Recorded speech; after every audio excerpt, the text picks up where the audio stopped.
Hello అండి, welcome to my channel. ఈ episode చాలా అంటే చాలా బాగుంటుంది. అస్సలు మిస్ అవ్వకండి. విక్కీ పద్మావతి గురించి బాధపడుతూ ఉంటే ఆర్య, విక్కీ పద్మావతికి ఏం కాదు, నువ్వు టెన్షన్ పడకు విక్కీ, నువ్వే తనకి బలం, నువ్వు ఈ టైంలో స్ట్రాంగ్గా ఉండాలి అంటూ ఆర్య చెప్తూ ఉంటే విక్కీ ఏడుస్తూ, లేదు ఆర్య, పద్మావతి లేకపోతే నేను లేను ఆర్య, తను లేకపోతే నేను లేను అంటూ విక్కీ ఏడుస్తూ ఉంటాడు. ఇటువైపు పద్మావతికి అప్పుడే మెలుగు రావడంతో సారు సారు అంటూ చిన్నగా కలవరిస్తూ ఉంటుంది. అది గమనించిన నర్స్ డాక్టర్ అంటూ డాక్టర్ గారిని తీసుకుని వస్తుంది.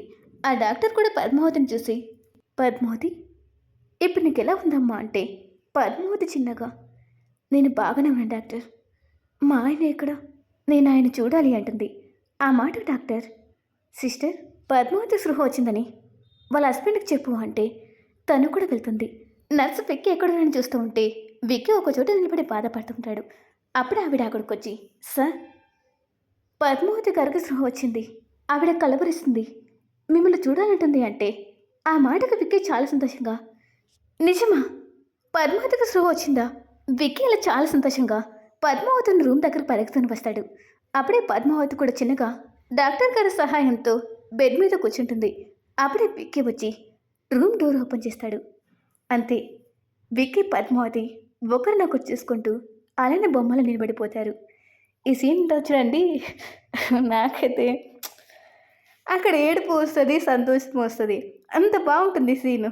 విక్కీ పద్మావతి వైపు చూస్తూ చిన్నగా అడుగులేసి తన దగ్గరకు వస్తాడు. పద్మావతి సంతోషం ఏడుస్తూ విక్కీ వైపు చూస్తుంటుంది. విక్కీ తన దగ్గరకు వెళ్ళి తన వైపు చూస్తూ ఏడుస్తూ ఉంటాడు.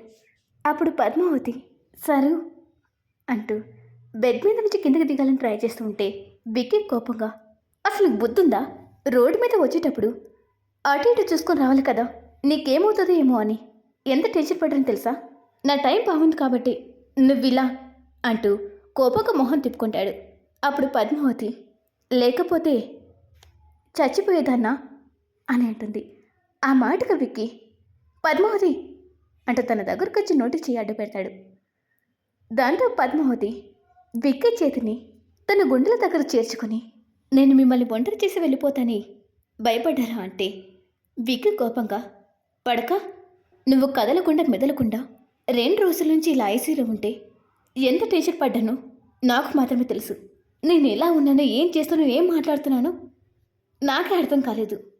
ఎప్పుడు దేవునికి దండం పెట్టుకొని నేను నీకోసం దేవునికి దండం పెట్టుకున్నాను. ఆ దేవుడు నా కోరిక విన్నట్టున్నాడు, అందుకే నన్ను కరుణించాడు. ఆ మాటకు పద్మావతి, చాలు మరీ కంగారు పడిపోకండి, మిమ్మల్ని వదిలిపెట్టి నేను ఎక్కడికి వెళ్ళను. ఒకవేళ ఆ దేవుడు నన్ను బలవంతంగా తీసుకువెళ్ళాలనుకున్నా దయ్యంలా వెనక్కొచ్చి నేను మీతోనే ఉంటాను.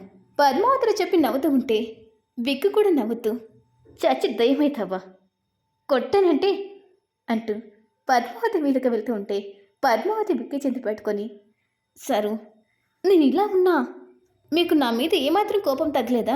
అయినా ఈ కోపమే మీకు అందం, మీరు నా మీద ఎంత కోప్పడితే నాకు అంత ఇష్టం.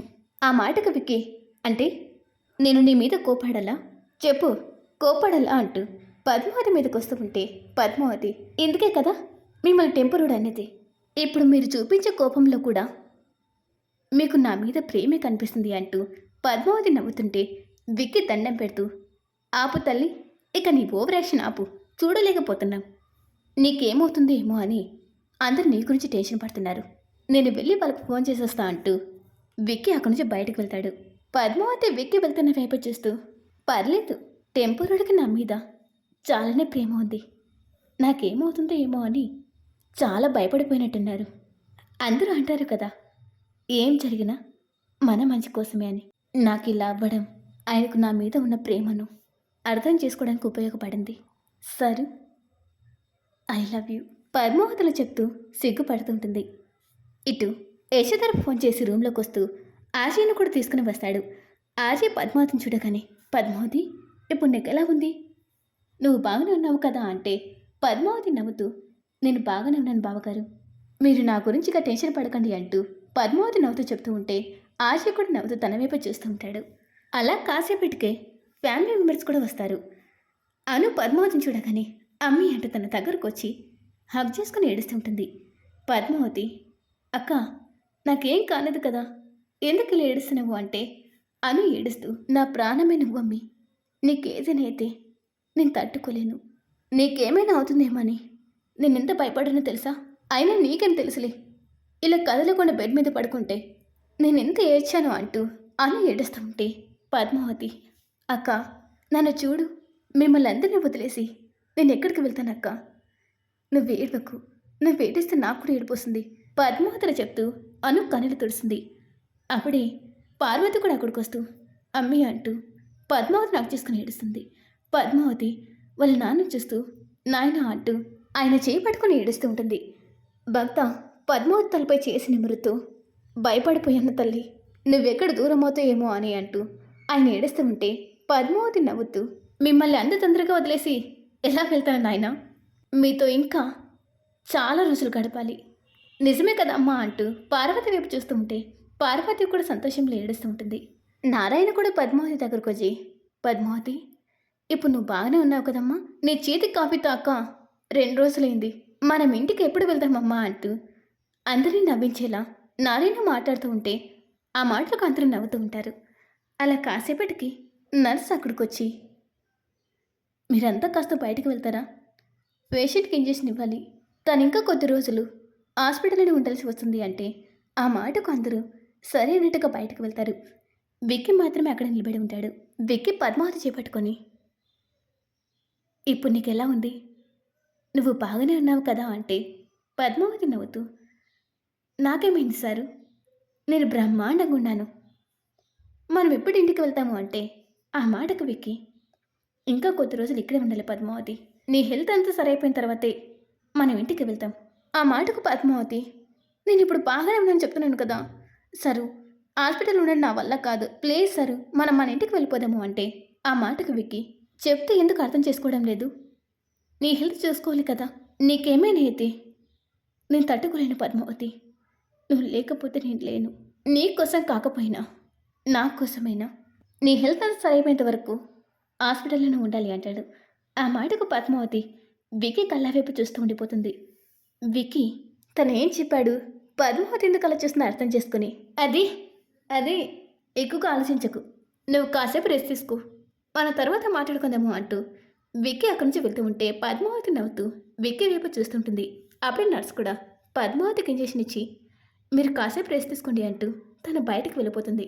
పద్మావతి రూమ్ నుంచి బయటకు వచ్చిన విక్కీ, ఏం చేస్తున్నావు, నువ్వేం మాట్లాడుతున్నావో నీకేనా అర్థమవుతుందా, ఇలా నీ మనసులో ఉన్న మాటలన్నీ పద్మావతి ముందు బయట పెట్టేస్తే ఇలా, విక్కీ అలా తనలో తనే మాట్లాడుకుంటూ ఉంటే, అప్పుడే ఆర్య అక్కడికి వచ్చి విక్కీ అని పిలుస్తాడు. దాంతో విక్కీ కూడా ఆర్య అంటూ ఆర్య వైపు చూస్తూ ఉంటాడు. ఆర్య విక్కీ దగ్గరకు వచ్చి, నీ ప్రేమి ఈరోజు పద్మావతిని బ్రతికించింది విక్కీ, నిజంగా మీ ఇద్దరి ప్రేమ చాలా గొప్పది. ఆర్య అలా చెప్తూ ఉంటే, విక్కీ పద్మావతి తను సంతోషంగా ఉన్నా కొన్ని మధురమైన క్షణాలు గుర్తు చేసుకుంటూ, నువ్వు చెప్పింది నిజమే ఆర్య, ప్రేమ చాలా గొప్పది అంటూ పద్మావతిని రూమ్లోకి సంతోషంగా వస్తాడు.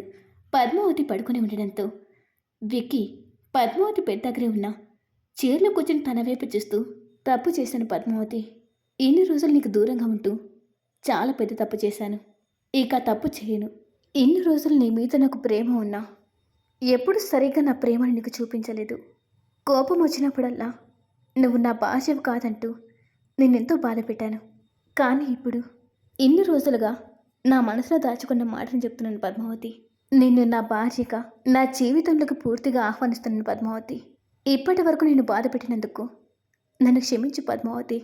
విక్కీ బాధకాల చెప్తూ ఉంటే అప్పుడే పద్మావతి కళ్ళు తెరుస్తుంది. దాంతో విక్కీ పద్మావతి కళ్ళు తెరవగానే, నువ్వు పడుకోలేదా అంటే, ఆ మాటకు పద్మావతి, నేను పడుకోలేదు, నర్సు నిద్రపోమని చెప్పింది కానీ నాకు నిద్ర రావడం లేదు అంటూ పద్మావతి నవ్వుతూ మాట్లాడుతూ ఉంటే, విక్కీ కూడా నవ్వుతూ, సరే ఇప్పటి వరకు నేను చెప్పింది నువ్వు విన్నావని అనుకుంటున్నాను. విక్కీ అలా చెప్తూ తలదించుకుంటే, పద్మావతి, ఏంటి, ఏం చెప్పారు, నాకేం వినిపించలేదే, మీరు నాకేం చెప్పారు సారు అంటే, విక్కీ అదిగో చూడు, నా ముందు నటిస్తున్నావా, సరే నేను కూడా చూస్తా అంటూ తన మనసులో అనుకుంటూ, ప్రియ నాకు ఫోన్ చేసింది, తనకి నన్ను చూడాలనిపిస్తుందంట, అందుకే నీకు చెప్పి వెళ్దామని వచ్చాను, సరే నేను వెళ్తాను అంటూ విక్కీ అక్కడి నుంచి వెళ్తూ ఉంటే పద్మావతి, సరు ఇక చాలు, మీరు చెప్పింది నేను విన్నాను అంటుంది.